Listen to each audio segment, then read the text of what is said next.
You're watching TVC News at 7. Outside Nigeria now, 28 persons have been killed and hundreds displaced after floods caused by 8 days of torrential downpours wreak havoc on northeastern Ghana. The country's National Disaster Management Organization says about 640 people in 6 communities have been displaced. Relief items were being transported by road from the capital Accra to the affected region on the border with Burkina Faso, as meteorologists were given warnings that the rains will fall until November. Last year, 34 people died in northern Ghana during flooding caused by heavy rains and water spilling from a dam in Burkina Faso. And for more on the current heavy flooding in Ghana, I'm joined now by Samuel Mburu, a broadcast journalist. Samuel, tell us more about this weather challenge that has more or less become a perennial issue in Ghana. Thank you very much. In the northern part of Ghana, especially the Upper East region, we share borders with Burkina Faso and Togo. So one would expect that because of the nearness to the desert, the weather conditions are not quite favorable. In terms of the raining pattern, we have a unimodal form of rainfall pattern in our part of the country. That means we experience rains once in a year. And when these rains come, this is the time that farmers actually go to plant their crops and harvest as well.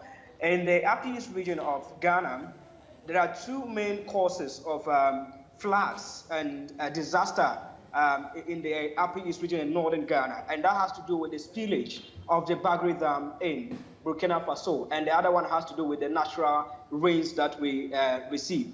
This year, we've not had any spillage from the Bagri Dam yet, but we understand it has reached the maximum point in which the Burkina authorities normally spill. But this time around, we have received the first tranche of the disaster from the natural rains. I would also want to state on record that in the month of October, we mostly do not receive heavy or torrential rainfalls. It normally occurs in the month of June, August, or September. So it actually came as a surprise to residents in the Upper East region and northern Ghana as a whole, as they are still counting their losses. Not less than 1,000 persons have been displaced. About 246 houses have also been destroyed, and thousands of houses as well. All right, Samuel. Destroyed. These are as far back, Samuel, as far back as 2015, if you can hear me, we understand that about 25 people were killed by flood as well. Are still searching with family members for survival. All right, Samuel, as far back as 2015, we understand that about 25 people were killed by flood, and reasons were beyond the natural disaster that you're talking about now. We heard that there were improper planning of settlement in the country's capital. There were choked gutters, as well as a few other human factors. How relevant are these challenges as we speak right now in northern Ghana? Yes, flooding and the drainage system is a major problem in Ghana, and it's not different in the northern part of the country.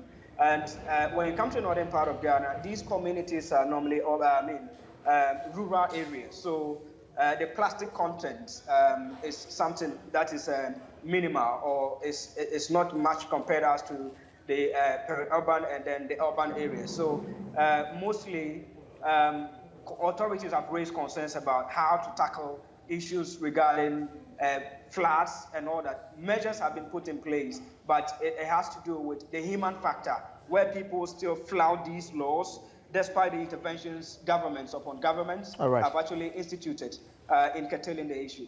Samuel Mburu, broadcast journalist, joined us live from Ghana. Thank you for talking to us.